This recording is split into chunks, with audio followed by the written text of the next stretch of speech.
My husband threw my suitcase on the lawn and changed the locks while his girlfriend watched from our bedroom window. Neighbors filmed everything. I didn't cry. I called one number. A man showed up in 20 minutes. My husband came outside yelling. The man showed him papers. My husband's face went white. He looked at the house. Then at me. The suitcase landed on the front lawn with a dull thud that seemed to echo through the entire neighborhood. I stood on the sidewalk, my work badge still clipped to my scrubs, watching my husband Derek drag the second bag, the one with the broken wheel, across the porch. He didn't even bother carrying it. Just shoved it hard enough that it tumbled down the 3 concrete steps and spilled open, my mother's quilt tangling with my winter boots. "You're done here," he said, loud enough for Mrs. Patterson 3 houses down to hear. Loud enough for everyone to hear. "This is my house now. My life. You can figure out your own." Behind him, framed perfectly in our bedroom window, the window that overlooked the garden my mother planted 15 years ago, stood Vanessa, Derek's coworker. The woman he'd introduced me to at last year's office holiday party, the one who'd squeezed my hand and told me how lucky Derek was to have such a supportive wife during these difficult times. She wasn't even trying to hide. She wore one of my robes, the blue one I'd gotten for my birthday, and she held a coffee mug. My coffee mug. The one that said "World's Best Daughter," that Mom gave me the Christmas before her diagnosis. I heard the clicks before I saw the phones. Mr. Kowalski from next door. The retired couple across the street. Even Jenny Morrison, who usually kept to herself, had stepped onto her porch with her cell phone raised. They were all recording, documenting, bearing witness to what Derek assumed was my humiliation. But I didn't cry. I didn't scream. I didn't collapse or beg or give them the show Derek clearly expected. Instead, I pulled out my phone and made one call. A number I'd saved under "home emergency" 3 months ago, back when I'd first started noticing the signs. Back when Derek's late nights had become overnights, when his cologne changed brands, when he stopped asking about my day. "This is Sarah Mitchell," I said calmly, my voice steady in a way that surprised even me. "The locks have been changed. I need you here now." The man on the other end didn't ask questions. 20 minutes. Don't engage. Just wait. Derek was already heading back inside, probably to celebrate his conquest with Vanessa. Probably to laugh about how easily he'd taken everything. The house we'd lived in for 8 years. The house where we'd hosted Thanksgiving dinners and birthday parties. The house where my mother had spent her final months, hooked up to oxygen watching the hospice nurses come and go. The house Derek thought belonged to him. I sat down on my suitcase right there on the lawn and waited. Mrs. Patterson hurried over with a folding chair and a bottle of water. She didn't say anything, just set them beside me and squeezed my shoulder. Mr. Kowalski stayed on his porch, but he was still recording. I caught his eye and he nodded once, deliberately. Jenny Morrison had moved to her front steps, her phone steady, her face grim. They knew. Somehow, without me saying a word, they all knew this wasn't about a marriage ending. This was something else entirely. Exactly 19 minutes later, a silver sedan pulled up to the curb. The man who stepped out wore a suit that had seen better days, carried a leather briefcase that looked older than me, and had the kind of face that had probably seen every variation of human ugliness the legal system had to offer.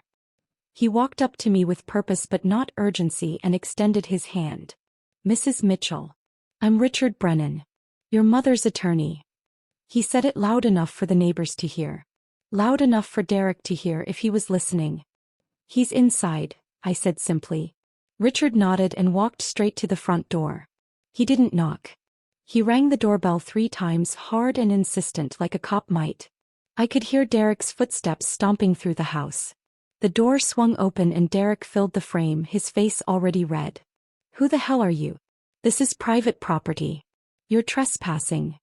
"Actually," Richard said, his voice carrying that particular tone lawyers use when they're about to ruin someone's day, "you're the one trespassing. I'm here on behalf of the legal property owner." He held up a thick manila envelope. "These are for you. I suggest you read them carefully. You have 72 hours to vacate the premises." Derek's face went from red to purple. "What are you talking about? This is my house. I've lived here for 8 years. My name is on." "Your name is on nothing," Richard interrupted. Your name was removed from the deed 18 months ago through a legal reconveyance process initiated by Mrs. Eleanor Mitchell prior to her death. The house was never jointly owned. It was inherited by Eleanor from her parents in 1987, and she transferred sole ownership to her daughter, Sarah Mitchell, in a recorded deed dated March 15 of last year. You currently have no legal right to be here, let alone change the locks or remove the actual owner's belongings. I watched Derek's face change. The purple drained away, leaving him pale, his mouth opening and closing without sound. Behind him, Vanessa had appeared in the hallway, still wearing my robe, her expression shifting from smug confidence to confusion. That's impossible, Derek finally managed. That's not, Eleanor would have told me. Sarah would have. Mrs. Eleanor Mitchell wasn't required to inform you of her estate planning decisions. And given the documentation we have regarding your activities during her final illness, I'd say her discretion was both warranted and wise.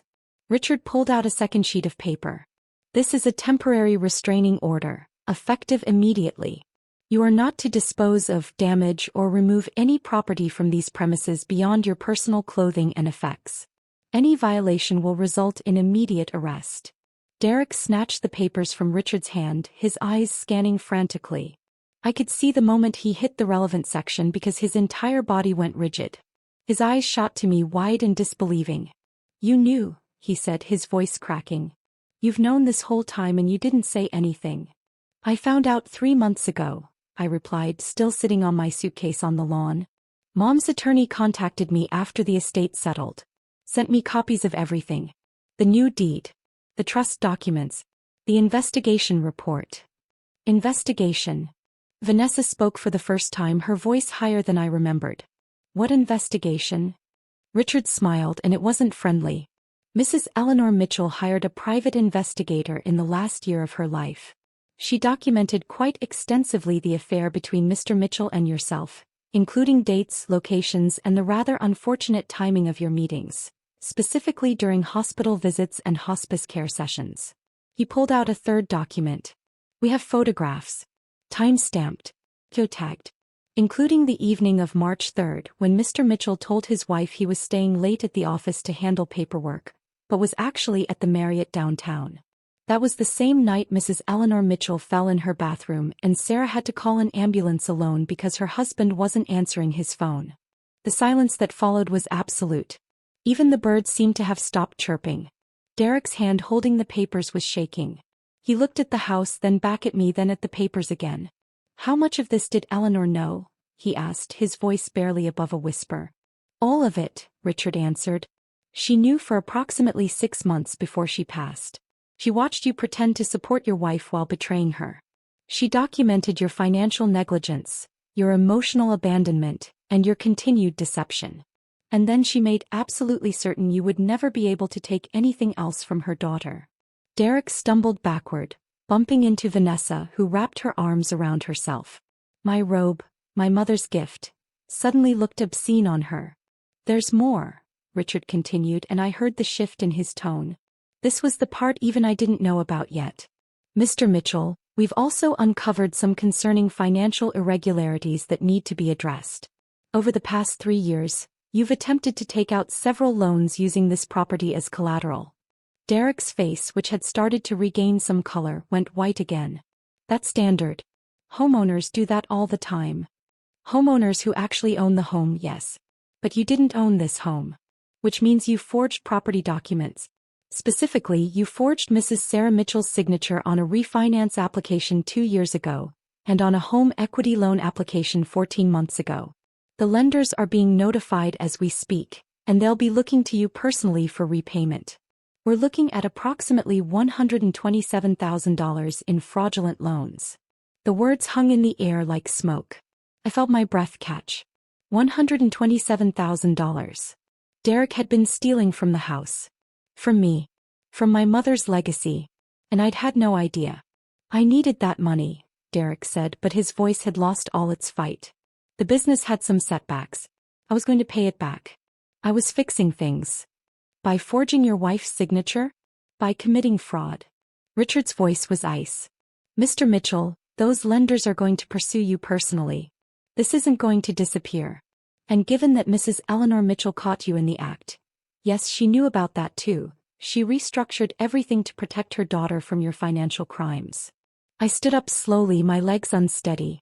Mom knew. She knew he was forging my name. Richard turned to me and his expression softened just slightly. She found the documents in January of last year. You were at the hospital overnight with her, remember? She'd asked Derek to bring her some papers from her home office. He apparently took that opportunity to search for financial documents. She had a small security camera in the office, something she installed after her neighbor had a break-in. She saw everything. Watched him photograph the deed, take copies of your signature from joint tax returns. That's when she contacted me. My mother. Dying, exhausted, in pain, and she'd spent her final months protecting me from the man I'd trusted. The man I'd married. The man who was supposed to love me the way she did. I need to sit down, I said, and Mrs. Patterson's chair was suddenly under me, her hand on my back. Derek was looking at his feet now, the papers hanging limply in his hand. Vanessa had backed away from him, her expression shifting from confusion to calculation. She was doing the math, I realized. Adding up the debt, the fraud, the legal consequences. Measuring the man she'd helped destroy a marriage for against the reality of what he actually was. There's one more thing, Richard said, reaching into his briefcase one final time. He pulled out a cream-colored envelope, my name written on it in my mother's careful handwriting. Mrs. Eleanor Mitchell left this for you. She wanted you to have it today specifically. She anticipated this scenario. The locks changed, the eviction attempt. She set up a trigger with the county recorder's office.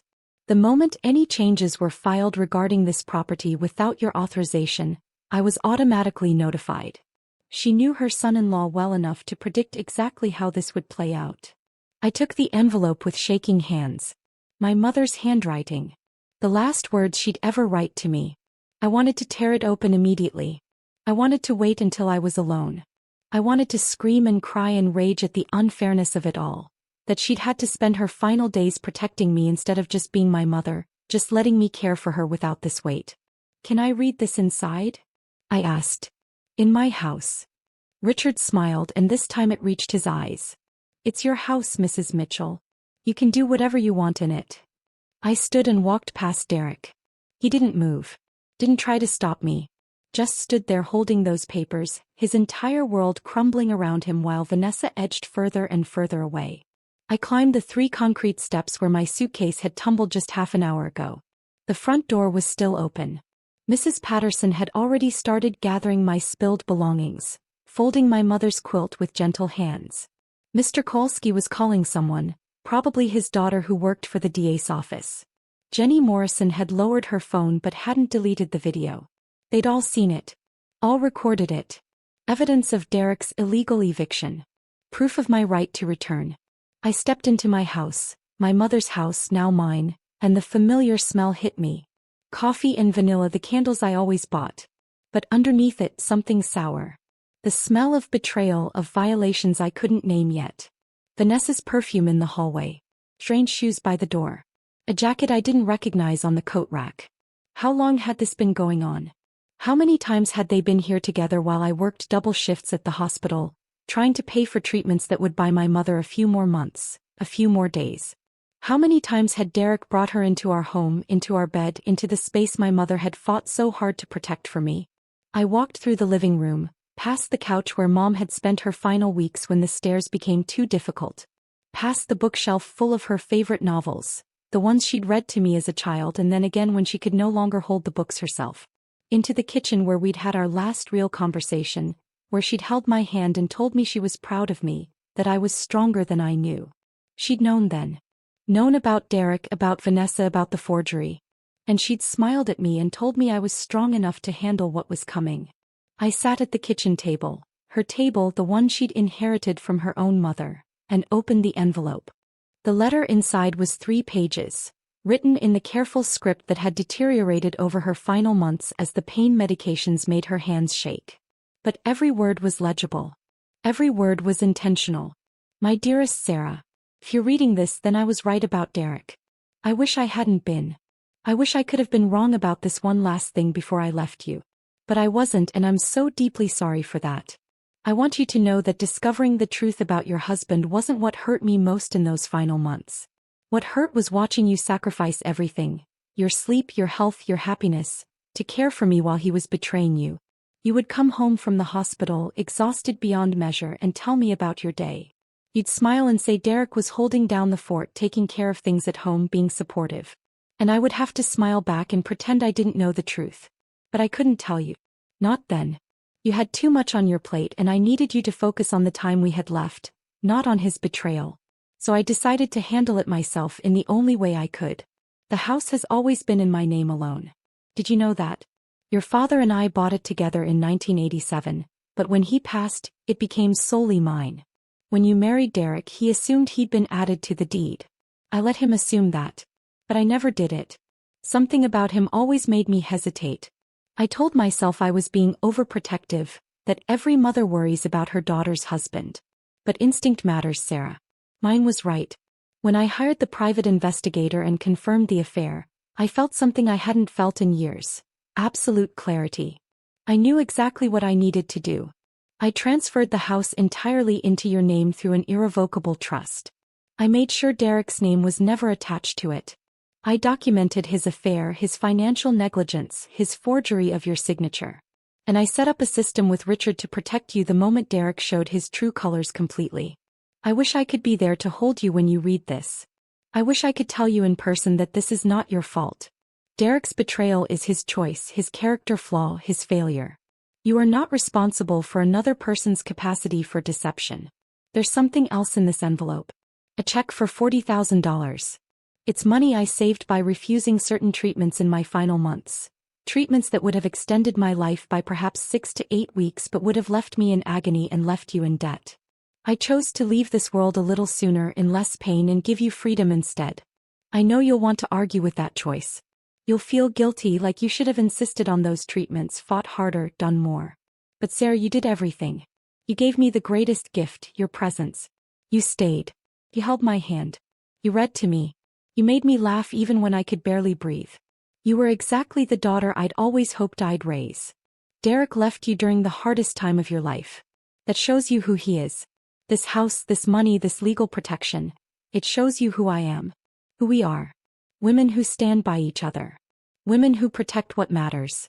Use the money however you need. Pay off debts, take time off work, travel somewhere I always meant to take you. Or, and I think you'll like this idea, use it to help other women who are going through what you're going through. Start something. Build something. Create a space where women can find their strength again. The house remembers loyalty, Sarah. It remembers who stayed and who left. It remembers every meal we cooked together, every holiday we celebrated, every quiet evening when you sat with me and just let me be your mother. Derek was never truly part of that. He was a guest who overstayed his welcome. Now you get to decide what happens next. You have the power. You have the resources. You have the legal right to every inch of that property. And you have my absolute faith that you will build something beautiful from this wreckage. I love you more than any words can express. I'm proud of the woman you are. And I'll be watching over you, cheering you on as you reclaim your life and build something better than Derek could ever imagine. The house is yours. Your life is yours. Choose wisely who you let into both. With all my love, always. Please keep the quilt. It was your grandmother's and her mother's before that. For generations of strong women, all loving you. We're not going anywhere. I read the letter 3 times before the tears finally came. Not because Derek had thrown my belongings onto the lawn.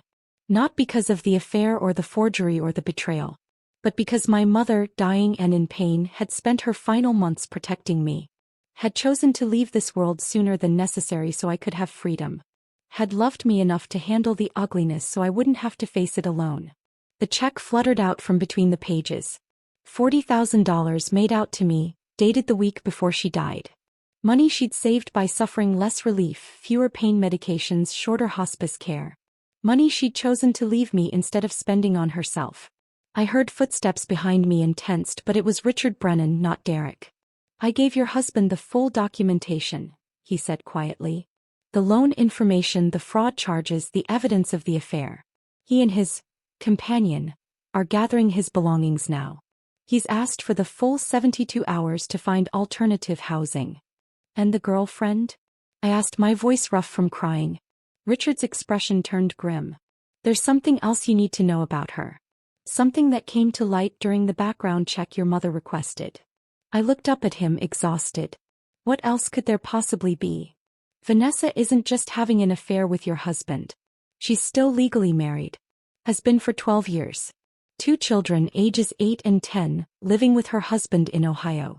This is her 3rd time pulling this exact scheme, targeting married men with property, moving in, attempting to establish common law marriage rights or cohabitation claims, then taking them for everything in the inevitable settlement.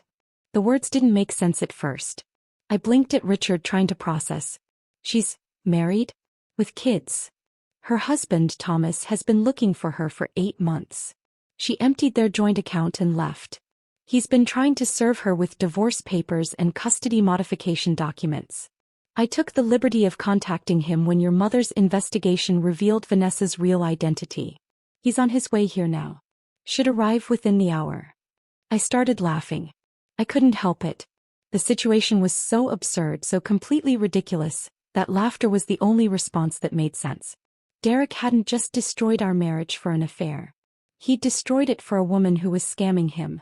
A woman who'd probably targeted him deliberately, assessed his assets, manipulated her way into his life with the explicit goal of taking everything. And he'd thought he was the one in control. Thought he was the one calling the shots. Does Derek know? I asked. Not yet. I thought you might want to be there when Thomas arrives. It's your house after all. Your choice whether to allow that conversation to happen here. I thought about it. Thought about Derek's face when he'd opened the door to Richard. Thought about Vanessa's careful manipulation, her performance at the holiday party, the way she'd worn my robe like a trophy. Thought about my mother, spending her final months protecting me from people who'd seen me as nothing more than an obstacle to overcome. Let Thomas come, I said. I want Derek to see exactly what he traded his marriage for. I want him to understand the depth of his own stupidity. Richard nodded approvingly. Your mother would have said the same thing. She was always strategic, even at the end. We went back outside together. Derek had piled his clothes into garbage bags. Apparently he hadn't thought to keep suitcases here, and was loading them into his car. Vanessa stood by the front door, still wearing my robe, her face tight with calculation. She'd heard Richard mention the fraud charges. She was probably already planning her exit strategy, figuring out how to distance herself from Derek's legal troubles. The neighbors were still watching. Mrs. Patterson had brought me my suitcases, carefully repacked. Mr. Kowalski had made coffee and was sharing it with Jenny Morrison. They'd formed a protective semicircle around my property line, witnesses to whatever came next. Derek slammed his trunk closed and turned to face me. Satisfied, he spat. You get the house. You get everything. I hope it was worth destroying our marriage over.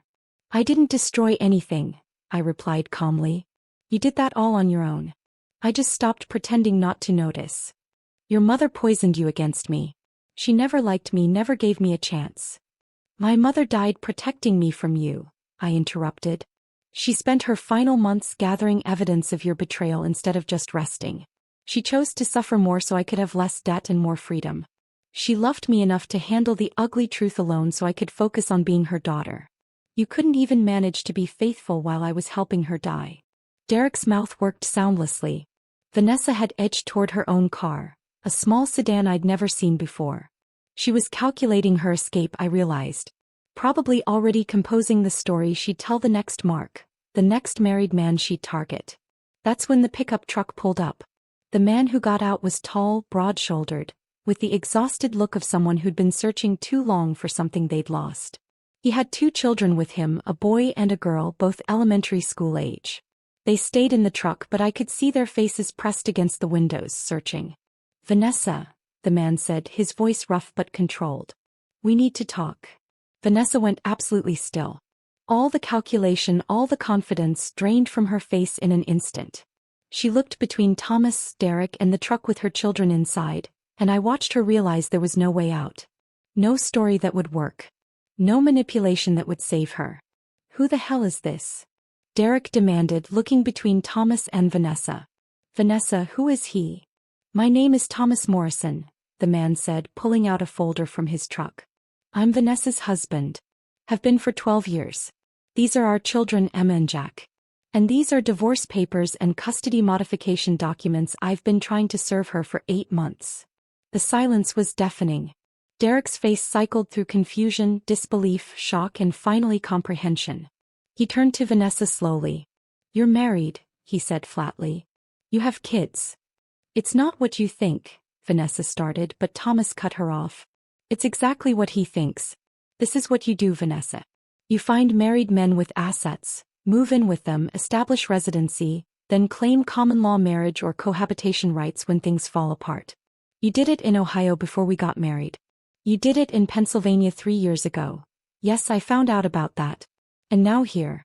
You were never going to stay with him, Derek. You were going to take him for everything and move on to the next one."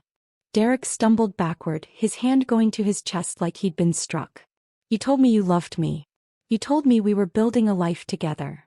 You told your wife you were working late while you were with me," Vanessa shot back, her voice turning vicious now that her cover was blown. "You're not exactly innocent here, Derek. You wanted this. You wanted someone who made you feel young and important. Well, congratulations. You got exactly what you deserved." Thomas approached Vanessa with the papers. "You need to sign these. You need to come back to Ohio and face the custody hearing. Emma and Jack deserve better than this. They deserve a mother who doesn't keep disappearing to scam married men." The children in the truck were crying now.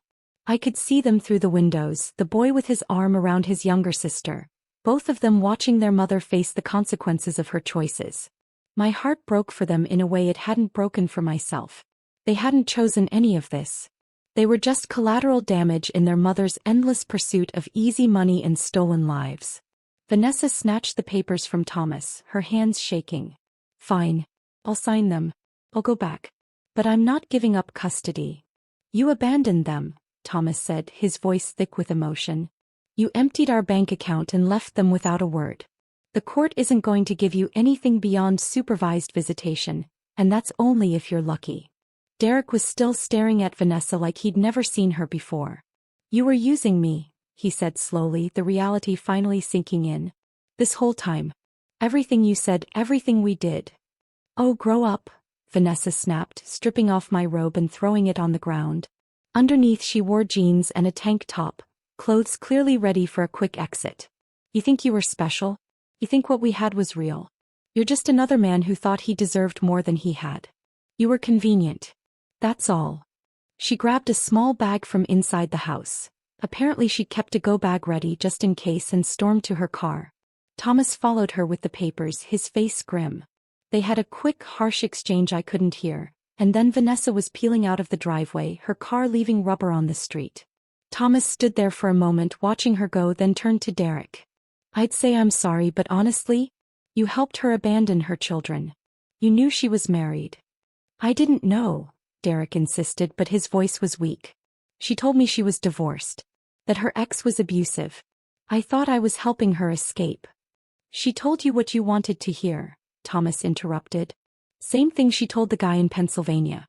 Same thing she probably told whoever came before him. You weren't rescuing anyone. You were just easy." Thomas walked back to his truck, his shoulders heavy with exhaustion. Before he climbed in, he looked at me. "I'm sorry you got caught up in this. My wife, ex-wife, she destroys lives. It's what she does. I hope you land on your feet." "I will," I said and meant it. "Take care of those kids." He nodded and drove away. The boy and girl in the back seat turned to watch through the rear window, their faces still tear-stained. I wondered what kind of therapy they'd need. What kind of trust issues they'd carry. How many years it would take for them to feel secure again. Derek stood in the driveway, surrounded by garbage bags full of his belongings, his face the color of old newspaper. All his confidence, all his control, all his assumptions about how this day would go, shattered. He'd thrown my suitcase on the lawn thinking he was the victor. Thinking he'd won. Instead he'd lost everything. The house was mine. His girlfriend was a con artist fleeing from divorce papers and custody battles. He owed over $100,000 in fraudulent loans that would follow him forever. And every neighbor on the street had watched it happen, recorded it, witnessed his complete destruction. "I need to go," he said finally, his voice barely audible. "I need to figure out where I'm staying." "You have 72 hours, Richard reminded him. "Use them to remove your personal effects. Anything left after that becomes property of the homeowner and will be disposed of. Derek nodded mechanically and went back inside. I heard him moving around, opening drawers, pulling clothes from closets. The sounds of a life being dismantled. The sounds of consequences arriving. Mrs. Patterson brought me a fresh cup of coffee. "Your mother was a smart woman," she said quietly. "She knew exactly what she was doing." "She always did," I agreed, wrapping my hands around the warm mug. "Even when I didn't see it." Mr. Kowalski approached with his phone. "I've sent the videos to my daughter. She works in the DA's office. Given the fraud charges and the illegal eviction attempt, they'll want this as evidence. Is that okay with you?" "More than okay," I said. "Thank you, all of you, for being here. For recording this. For not looking away. That's what neighbors do," Jenny Morrison said, joining us. "We look out for each other. Your mother used to help me with my garden every spring. Said it reminded her of her own mother teaching her to plant. I owed her. And I owe you. Anything you need, you just ask." Derek emerged an hour later with the last of his bags. He wouldn't look at me. Wouldn't look at any of the neighbors. Just loaded everything into his car with mechanical precision, his face blank, his movements stiff. When he finally drove away, I felt something release in my chest. A tension I'd been carrying for months, maybe years, without realizing it. The weight of suspicion, of ignored instincts, of choosing to believe comfortable lies instead of facing uncomfortable truths. The house stood behind me, solid and certain. My house. My mother's house. For generations of women who'd loved and protected each other. Derek had never really belonged here. He'd just been passing through, a temporary occupant who'd mistaken presence for ownership. Richard handed me a complete folder of documents. "Everything you need is here. The deed, the trust paperwork, the restraining order, the evidence of fraud. I've also included contact information for a good divorce attorney and a financial advisor who can help you navigate your mother's final gift. She wanted you to have options, Sarah. She wanted you to have choices." I took the folder, its weight somehow comforting. Solid proof that my mother's love extended beyond death. That she'd thought of everything, planned for everything, protected me even from threats she knew I wouldn't see coming. "Thank you," I said. "For helping her. For being here today. For doing exactly what she asked." "It was an honor," Richard replied. "Your mother was one of the sharpest people I've ever met. Even at the end, even in pain, her mind was crystal clear. She knew exactly what she wanted and how to make it happen. You come from good stock, Mrs. Mitchell. Don't forget that." After Richard left, I stood in my front yard for a long time looking at the house. It needed work. The paint was fading. The garden had been neglected during my mother's illness and my long hospital shifts. The gutters probably needed cleaning. But it was mine. Completely, legally, unquestionably mine. And I knew exactly what my mother would want me to do with it. The next morning, I called in sick to the hospital for the first time in 3 years. Then I called my supervisor and asked about the Employee Assistance Program resources. I knew other women at work were going through divorces, dealing with betrayals, navigating the aftermath of marriages that had crumbled. I'd seen them in the break room, exhausted and alone, trying to hold it together. Within a week, I'd made contact with 5 women from my department who were facing similar situations. We met at my house, my mother's house, on a Saturday afternoon. We sat in the living room where Mom had spent her final weeks, and we talked. Really talked. About the signs we'd missed. The red flags we'd ignored. The ways we'd been manipulated and the strength we'd found to survive. That first meeting of what would become the second chapter society. By month 3 we had 15 regular members. Women from the hospital, from the neighborhood, from friends of friends who'd heard about the group through whispered conversations in grocery stores and coffee shops. We talked about practical things. Property rights, financial planning, divorce proceedings, custody arrangements.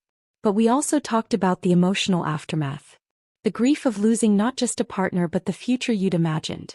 The shame that comes with admitting you'd been deceived.